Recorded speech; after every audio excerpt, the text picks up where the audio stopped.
Welcome to Flooded Fortress, a seemingly tranquil place with its calming soundtrack, pleasant scenery, and generally relaxing tone for the casual player, but not for speedrunners.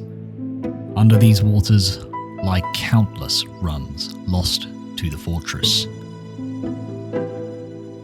I want to share a story with you today about how the community managed to overcome one of the most stressful parts of the run and turn it from one of the longest segments to now the fastest and most broken sequence of the entire run.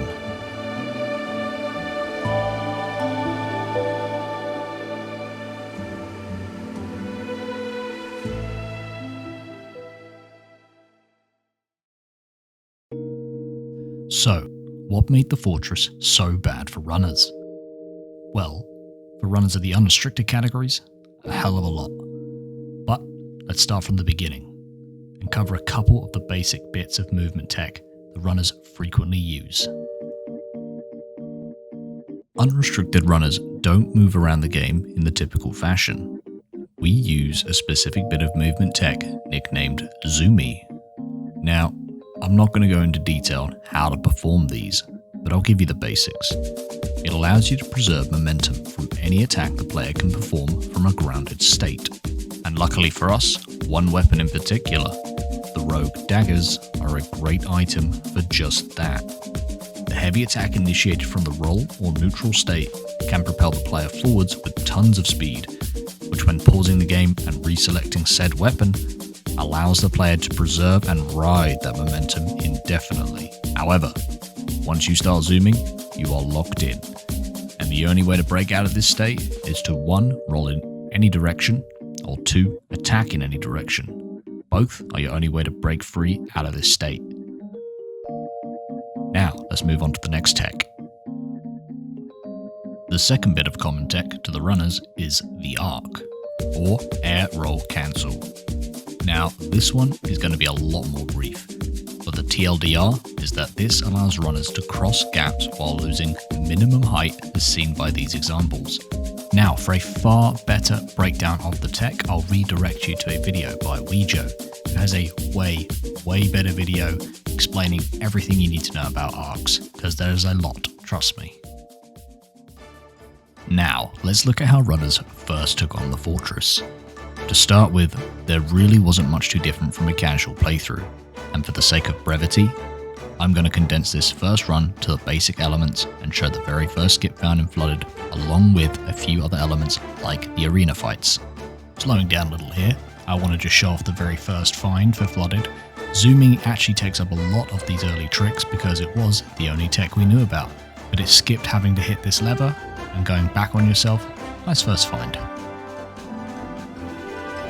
A short while later, we'll then show up to the main entrance, and from here, things are going to get a lot more chaotic. Starting off with these early routes through the fortress, we had the bomb spell, which did trivialize a lot of things because you're intended to have it. Later routes, however, drop the bomb spell entirely for the hook shot, and that changes things up quite a bit, as you will see. We reached the first of 3 different arenas, and honestly, this isn't too different from a casual playthrough, but when trying to go fast, keeping on top of the enemies is insane. The wizard count will grow exponentially higher as you go along, and you'll see it gets quite troublesome to deal with. You can already see things are a lot hairier than they probably should be, and the wizards are already stacking up, becoming quite a force to be reckoned with. And you only want to kill the required enemies so you can move on and progress. You don't really want to waste time with enemies you don't need to kill.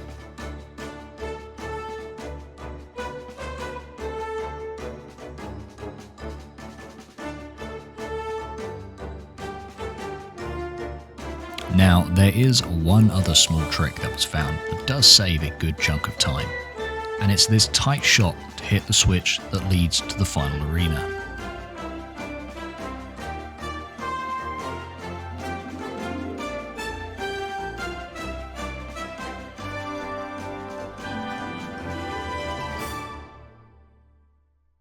Now, onto the final obstacle, stopping runners from progressing was the last arena fight. Flooded Fortress never takes his foot off the pedal, not even once.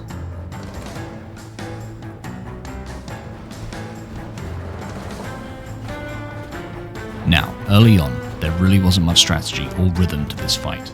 Partly one, because people were still getting used to combat optimizations, but two, because we didn't have the hookshot at the time.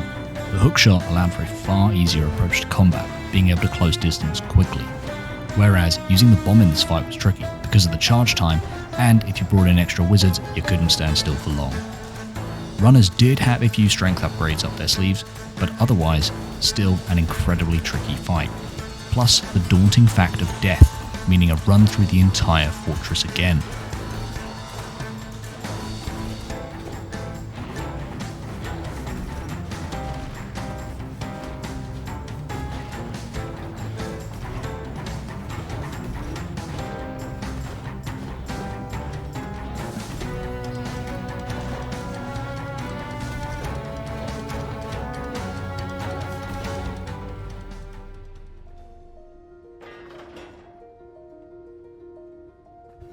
But with that final shot, this is Flooded Fortress complete.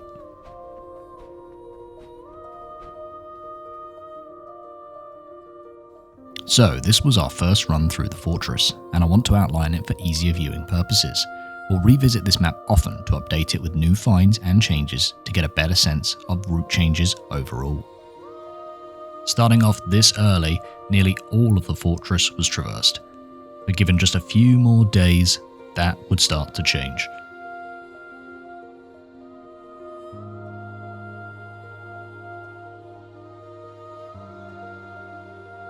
It didn't take long, but the first two arenas had skips found very quickly.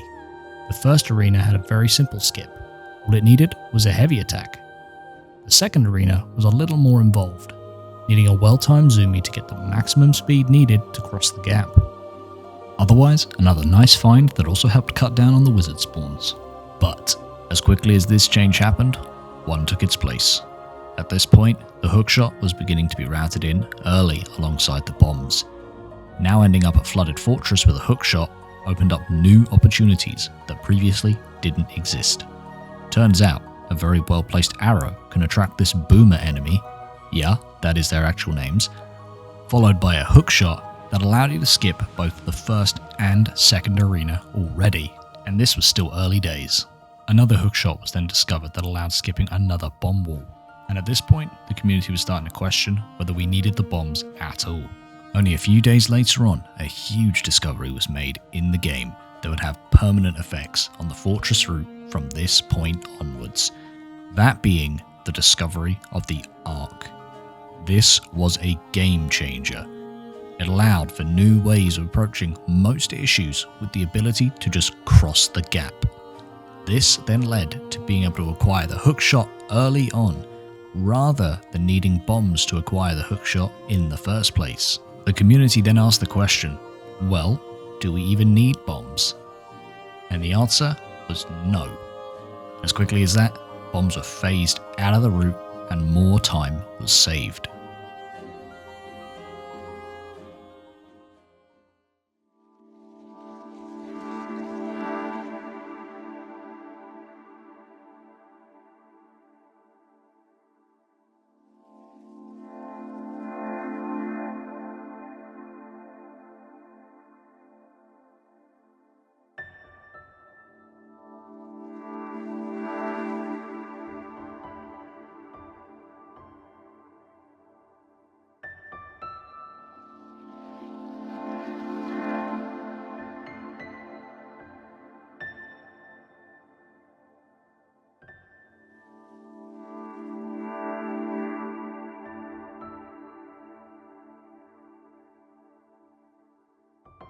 With arcs now being introduced into the game, new tricks and skips were popping up everywhere, and Flooded was no exception. Starting things off, let's look at the arcs that were all discovered in the days that followed. First one being this arc here that cut out this whole section.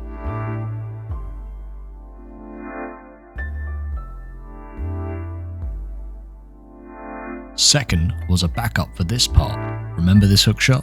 Issue with this one was that the horse mask had to be standing in the right spot, otherwise it was off the table. Now without bombs, an alternate was needed, and the community found 3 in this order. The first one is as painful as it looks, and then just hoping the grunt will bop you up. This already seemed unviable, but it was possible. Second was far more reasonable, and that was using a heavy attack to get onto this wall, which is more precise than you would think, then hookshotting the enemy. But again, you're relying on enemy randomness and hoping they'll be close enough to hookshot. The third and final one was by far the best option.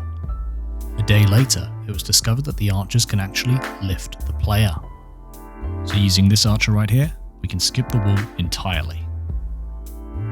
Bear in mind, this was still slower than just getting lucky with the first hookshot, but it was better than the run ending outright. Next was actually back before we enter the fort. You can do an arc here to bypass needing to hit the lever and double back on yourself. Now, I need to make a distinction here. At this point, the first patch notes had been released into the game, and with that came one large change. The rogue daggers had been nerfed. Their strength wasn't touched, but the distance they sent you was now reduced by 30%. Thankfully, for this video, this actually doesn't change too much, but I'll quickly outline the few differences because for the remainder of this video, we will be focused on current patch. So, covering the 1.0 differences for now is that after the patch, arcs no longer gained as much distance. So, as runners branched off to 1.0 and current patch, 1.0 added 3 other early arcs right here.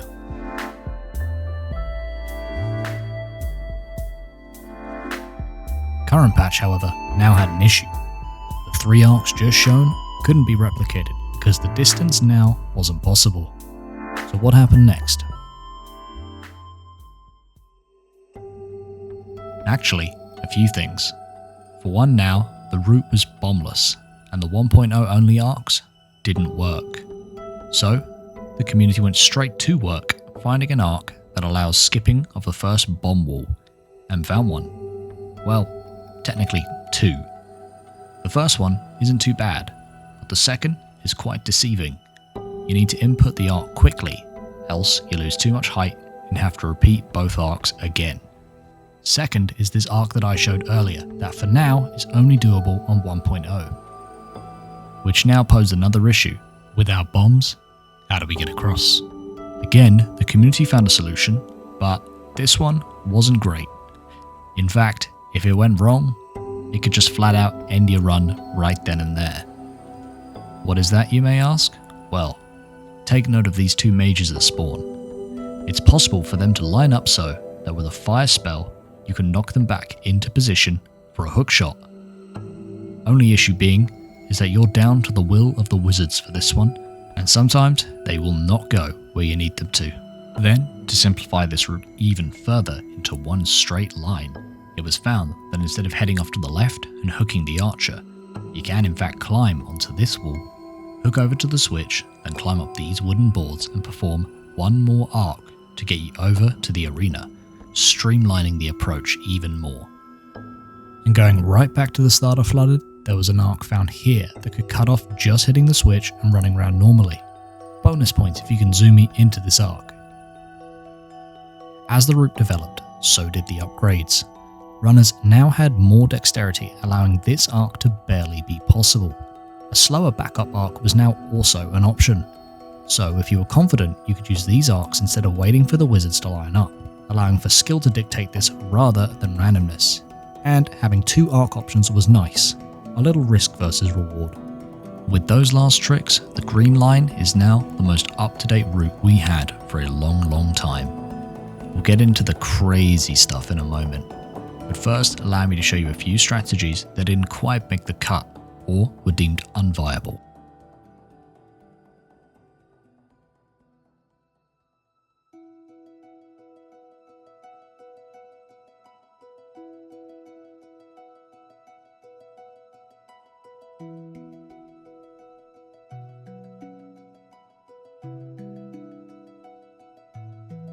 So now the route was as fast as we thought it could go. What were some of the tricks that we didn't end up using? Well, starting things off was actually kind of a huge one. skipping the dialogue for the Frog King. This went through a few iterations, at first being stuck due to not having bombs, then finding out it was actually possible after reaching this point to arc over to the wall. Trust me, this is much harder than it looks, and because of that, it was deemed unviable, because failing this arc would softlock you. Without bombs, you'd have to start from the beginning of Flooded again. Funny thing though, revisiting this trick, I found you could climb further up, and the arc itself was actually far easier as a result. This still won't be used though, and you'll find out shortly why. Another arc earlier that was found was an alternate for the horse mask hook, but this was a 1.0 only trick, because even on 1.0, this arc was extremely hard to pull off. And we still had the backup with the archer. While that was slower, it was far more consistent. And to end this part here, 2 more tricks for you. It's possible to skip the final arena fight using 2 strategies.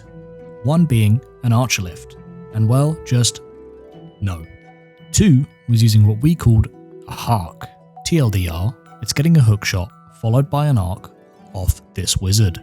I don't have to tell you the amount of RNG needed while being attacked to pull off an insane trick like this is just ridiculous. One trick relied on completely broken physics, whilst the other needed every star in the universe to align. It just wasn't going to happen. One final thing to look at is roughly what the fight looks like now players have had time to adapt to upgrade changes. One of those being we would now acquire Hook Slash. Acquiring this ability was kind of a pit stop earlier on in the route. This ability allows you to get a heavy attack off from the end of the hook shot. The aim of the game at this point was honestly to just attack as fast as possible and utilize Hook Slash to its fullest. It did allow for invincibility frames, and if done right and fast enough, you could catch the enemies right as they spawn. One thing to take note of that even if the route got harder, by the point you reached the arena, you actually had less wizards with you now, so crowd control was a lot easier to manage.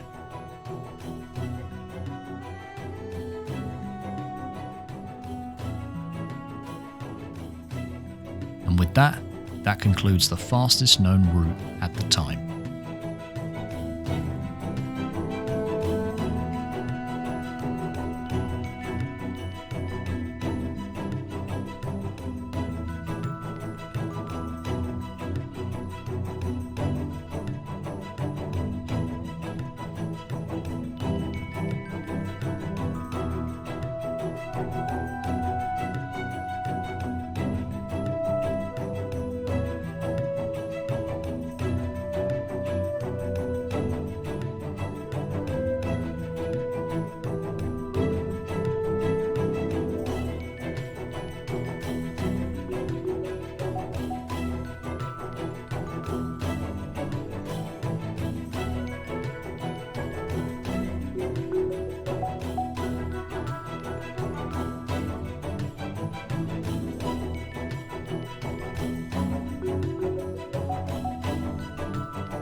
So, with all that out of the way, Flooded entered a little bit of a lull period for a while, in which there was no activity, no new changes, and still continued to be a challenge for any newcomers or even experienced runners. Then, it happened. A glitch so massive that it rerouted every glitched category from that point onwards. What was this crazy bug, you might ask? Well, let me show you. It was first discovered by No Major Glitch runner TFT during a No Major Glitches run, of all things. Ironic, considering it broke glitched categories completely. Let's see if you can catch it.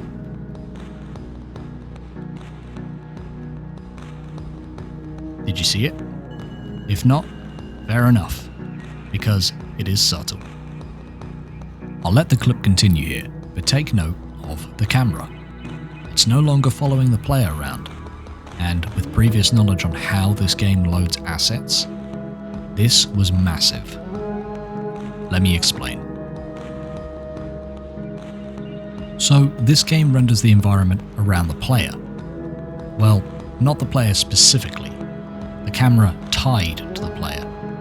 You can see here that the world loads around the player in chunks, which, due to the fixed camera, is never noticed or seen by the player. Now, we had known about fixing the camera in position already, and had found a few ways of doing so, each being very cumbersome and used for very niche examples, not super friendly to perform on the fly. That's where this glitch changed everything. Using 2 spells and the aim function, if you were to swap spells and release aim on the same frame, the player's stance would lock, and the camera would get stuck being aimed while still having full player control, the camera being frozen in place. Now, we had hypothesized many different ideas in different areas about unloading the map to explore, never on Flooded Fortress, and this is where things begin to get crazy. So let's take another look at Flooded. I've been using a tool that allows me to load all chunks at once. I'll turn that off now, so you can see the map as it would be otherwise. Now, like this, you can clearly see that most walls and obstacles that would block the player are gone. And now, with the ability to lock the cam at will, the question became, is it possible to skip more than ever before?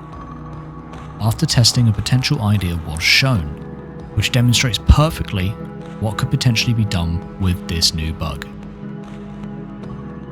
I'll just take the time to mention that, for ease of viewing, I'll have a lot of these setups zoomed out so you can actually see what's going on, because the nature of cam lock is you're blind, you can't see anything, and we have to create a lot of setups to make things work. So, after this was found, how much do you think ended up getting skipped in Flooded? A small amount? Or maybe just an arc or 2 could be skipped? How about half of the entire current route? Let me explain how. Further up near the start of Fortress, you could take a detour and end up right against the walls of the fortress. If you could just climb over this wall, you'd be near the end of the fortress almost immediately. But with no way to gain height other than ladders, we were at a loss. Until now. So we still can't gain height, but what if we were to unload the walls around us, then load them back in? Would we then pop up on top of them? In theory, if we could do that, we'd have just enough height to potentially make it over. Well, the community quickly got to work, and well, the results speak for themselves. This was the first setup shown that could be utilised to skip a stupid amount of the fortress, and this strat right here was the groundwork for the route changes to come. Unloading the wall and reloading to get above it, then timing a heavy attack to cross the gap. From this point here, it was many different iterations of the same formula using both sides of the wall. Personally, the setups using the left wall were more favourable, as you could skip spawning in the wave of enemies, making the arc over to the arena less chaotic. Now, I put a lot of emphasis on this tech breaking any percent, but it wasn't the only trick discovered. See, around the same time as camlock, something else was found. Well, I'll just show you.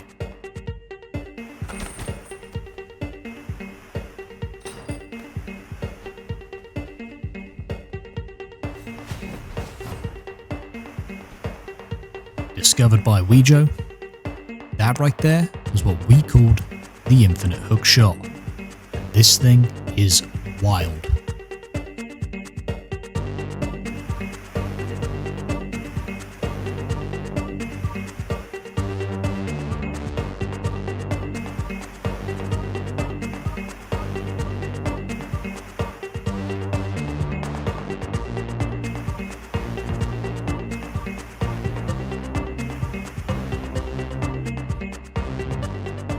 Now, looking at this, you might think the game would be completely broken open by now. Just flying anywhere you want? Not quite. See, the hookshot still needed to grab onto hookable objects for it to work. Not only that, the setup to meet the requirements to perform an infinite hookshot in the first place were even harder to meet, so I'll briefly explain. So there are a couple of ways to perform infinite hookshots. The first one being something we call menu walking. This was known about for a while, that pausing on the correct frame between transitions would allow the pause menu to stay loaded while regaining control of the character. Whilst normally this is more of a hindrance, in normal circumstances, it was found that while having this menu up, if you were to fire a hookshot and towards the tail end of the shot unpause and fire another hookshot, it would literally untether the first fired hook. This would, unless it collides with something, travel forever. It can literally be seen in other maps. Unfortunately, the hook loses its hookable properties when a new map is loaded, but it does look funny. The one other way to get infinite hookshot is to spam the hook after any item pickup animation that has the crow showing the item. Generally, it's after most interactions in which the player has control taken from them, then regained, so things like certain character interactions and taking damage can also meet the requirements to perform an infinite shot. Though I will say that taking damage for an infinite hookshot is far less consistent than, say, an item pickup, or just using menu walk. So, now the next question is, how do we bring menu walk into Flooded Fortress? The answer is two ways, and both aren't too great. First one is timing a pause between the area transitions like so. The timing is very tricky, and you'll want to hit this quickly, otherwise you'll bleed time. The second method is using what we call hit stun. Hit stun is a small freeze that happens when the player strikes any damageable object. You'll notice for barely a few frames the game is freezing. This is hit stun. Now, if you can pause within these few frames, it'll treat it the same way as a transition would, keep the menu up and resume game control. Almost. See, the difference with transitions and menu walk is that on area load, player control is restored, whereas hit stun menu walk, the game world will continue, but player control is not restored.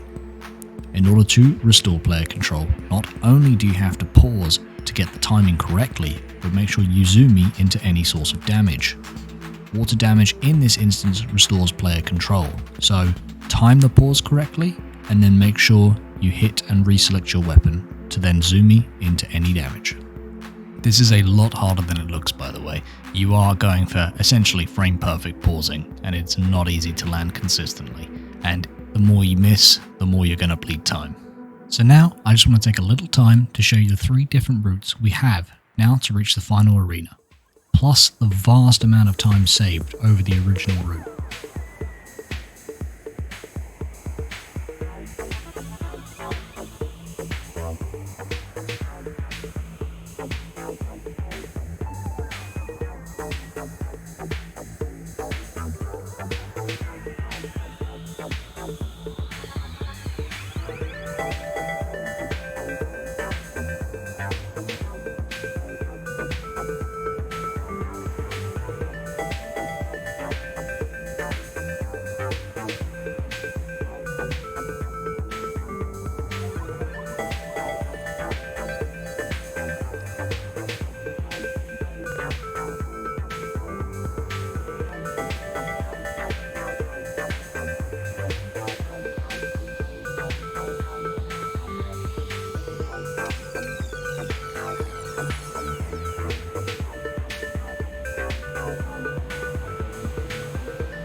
Pretty crazy, right?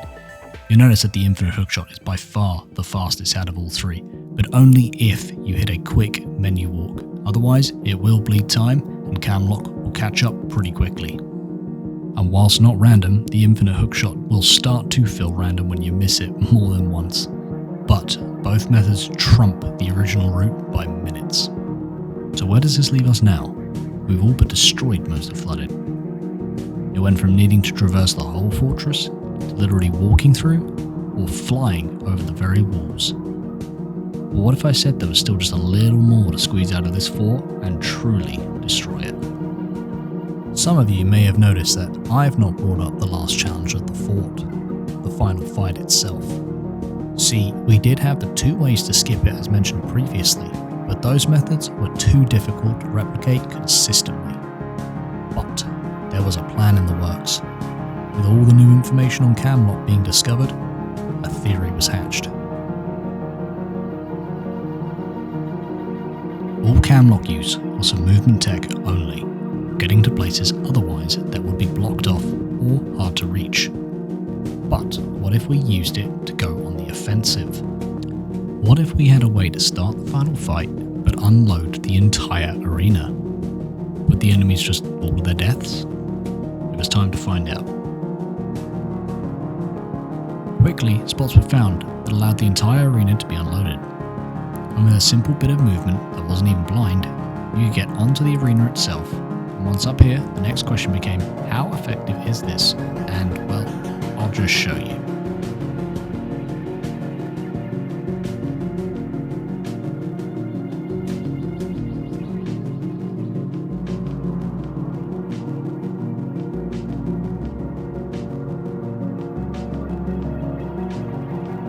But this camlock trick was the last trick we would see for quite some time. So once again, things lay dormant for a little while, until some new discoveries were made.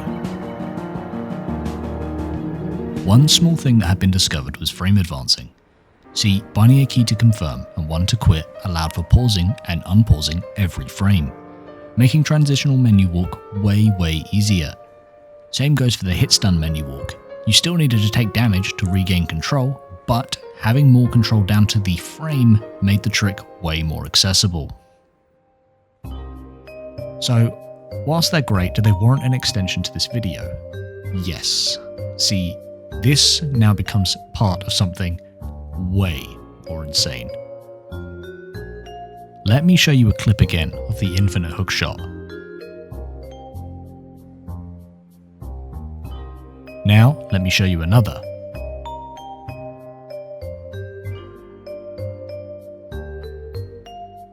Being able to cover that small distance was actually a massive find. It allowed us to do more tricks now that we didn't think were originally possible, but were always theorized. And this next trick being what I would call the crowning achievement of this find.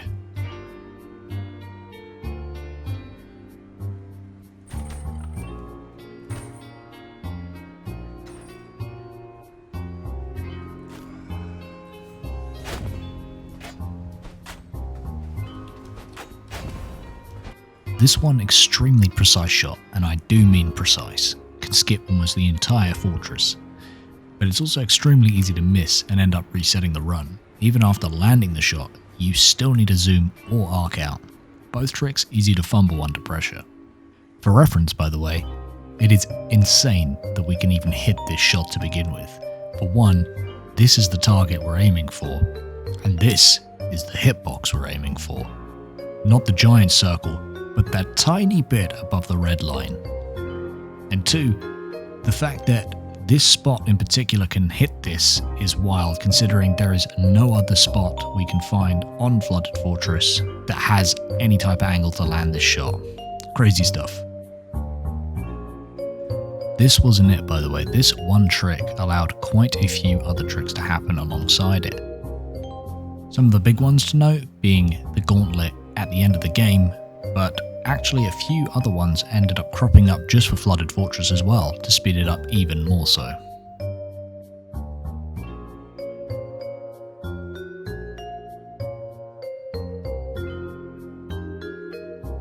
Ending with this one, as not only was it the fastest, but also set you up in a nice position for a camlock. which is actually another optimization discovered for this trick. Originally, we had to climb up an arc over to this spot, but using a movement setup, it's possible to unload the wall, pop up on top of it, then use the normal setup to get the pixel line up. An awesome find that uses both the coolest bits of tech. So just how fast was this route? Well, compared to the average times when we first started running the game, it was around 4 minutes. Now, we're down to 50 seconds. So, let's see this route in action.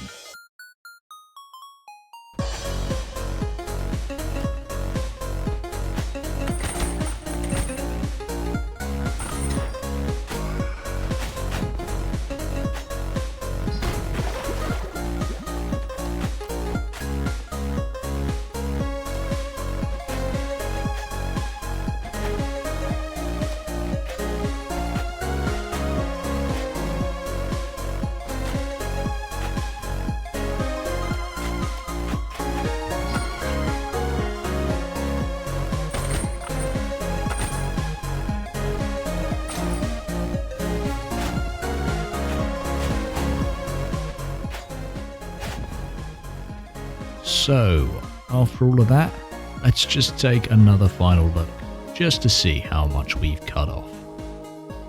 So as you can see, Flooded Fortress has peaked, and there really isn't much else to do now, so it's time to bring this video to a close.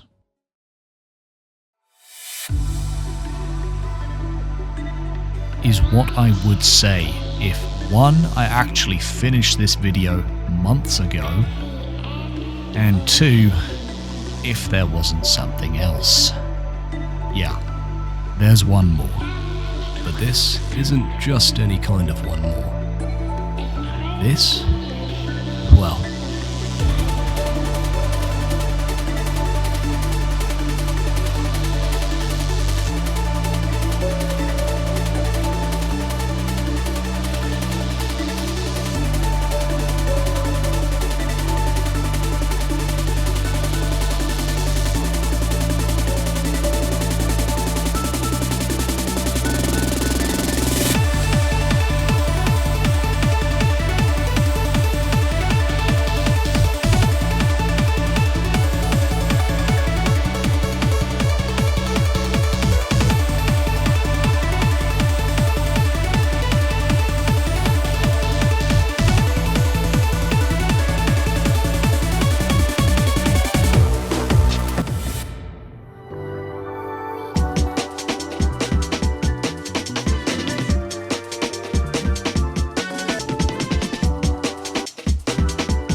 what you just saw there was what the current record holder Evergloomy found, and nicknamed Gliding.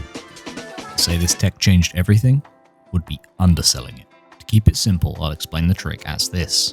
Certain cutscenes cause the player to enter broken states. You can see these states when trying to arc because you freeze in the air. When in these states, if you void out, then proceed to hold a heavy input and be sure that if you release it to repress the input ASAP, you can remain in this floating state that slowly descends over time. Now, as for any percent itself, this trick can be used to cut corners and time in quite a few ways, which did already save a minute or 2 on its own.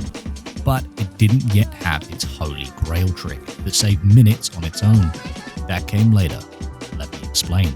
Experimentation on gliding led to the first of 2 discoveries that would lead to the holy grail tech. The first discovery being what we called angled gliding. Angled gliding is achieved using objects that have what we call yellow colliders. When standing on these objects, the player is slowly pushed to the top of the object depending on where on the collider they stood. This on its own has no use to the trick. However, mixed with 2 other important details, it comes together. 1. When in the glide state, your safe position isn't saved. Safe position being the last area the player was stood on that is safe to respawn if the player would avoid or drown. 2. Voiding out while stood on this angled surface. The combination of these elements let something magical happen. A brief explanation of what's happening here is that the last surface the crow was stood on was sloped. and when activating the glide state while voiding on this surface, it causes the game to believe that we're still on that same sloped surface, but without the limitations of being on the collider itself, which means that upon respawning, we'd never actually be able to climb to the top of what once was the collider. We just retain the exact sloped angle we had before respawning, so now we can climb up indefinitely. This works both ways, because the opposite angle to travelling up allows us to go straight down, which does help with navigation, otherwise there'd be no way to traverse easily. The last part of this trick that brings it all together is the safe position, because yellow colliders aren't considered safe, and while we're in the glide state, already we're not considered in a safe position, we can essentially choose where we want to be respawned upon starting the glide state. While not crazy important to the overall trick, it's a nice bonus as you'll see later on. So, this is great, but there is one last issue. That being, we have no clue how to preserve this state from one area to another. The loading transition would cancel any glide state we had, and for a while, we were at a loss. Until Wijo decided to take a look, and well, what he found, I'll just show you.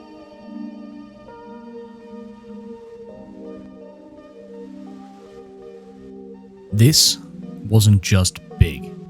This was the holy grail big. We had memed on skipping the entire Lockstone sequence since release.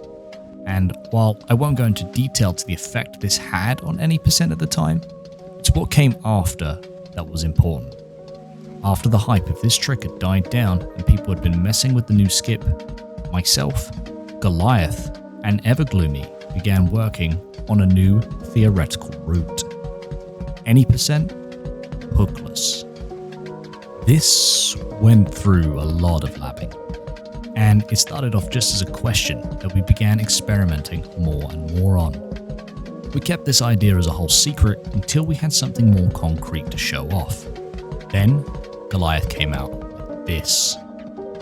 We would carry angled glide from cemetery all the way through forest, then into flooded, and simply scale the sides of the fortress's outer wall and drop down from the top of the fort. This video was the first big step in making hookless viable. Piece by piece, we slowly chipped away to make it work. In the process, we refined the angled glide to flooded, and originally, we thought that this version using the setup from cemetery was actually a net loss over the current infinite hook method used. But if performed optimally, it actually ended up being faster, around 5 seconds. This fastest version was performed here by Gloomy, which began with a full Senzumi and timing a down slash to land on the wall to light this beacon. This signals the gondola to forest to start making its way up. In a previous version, we would land on the gondola, which also activated it and safe walk back. But this actually ends up being slightly slower than just lighting the torch manually. The next objective is to acquire angled glide. Now, we are slightly hard capped by how fast we can travel here because we need to lower our height enough to land on the colliders here to ensure 1, that we don't slip off, and 2, that we're in a grounded state with the correct angle so that it's easier to traverse back to the gondola and through forest. Then, after respawning, we safe walk back here and make our way back to the gondola and head to forest. But we immediately, after activating the gondola, zoom straight up because the angled glide will take us over the gate that blocks us initially into forest, followed by a zoomy to the right, and now taking the fastest path towards flooded. Remember, the path here looks odd and not exactly optimal because of the pull we receive from angled glide, but it is the best path to take to have a good lineup and setup to buffer input and keep angled glide into flooded.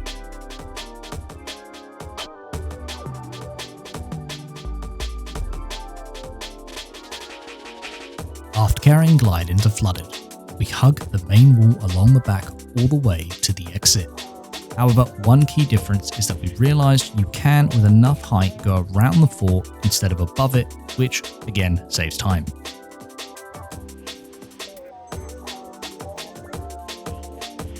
There were 2 other improvements made. First was landing on this wall and signalling the gondola from here, which was easier to perform, and second was changing our safe position from down by the elevator to up by the sewer grate. From here, we could get angled glide faster. There was also a slight optimization by taking a more direct line back to the gondola once going down the elevator. So, after all this, where does it leave us? Well, up to now, all of this was basically proven to be faster, but no one had actually run with this yet. But then, the madman Gloomy, after months of silent grinding, just showed up and dropped this into the Discord. He'd done it. The first ever hookless run completion. Gloomy had set a run reveal date, and we were all eagerly awaiting the showcase. And well, it did not disappoint. All of our hookless theory crafting put to the test and executed flawlessly. And, for our purposes, the fastest ever flood completion we'd ever seen.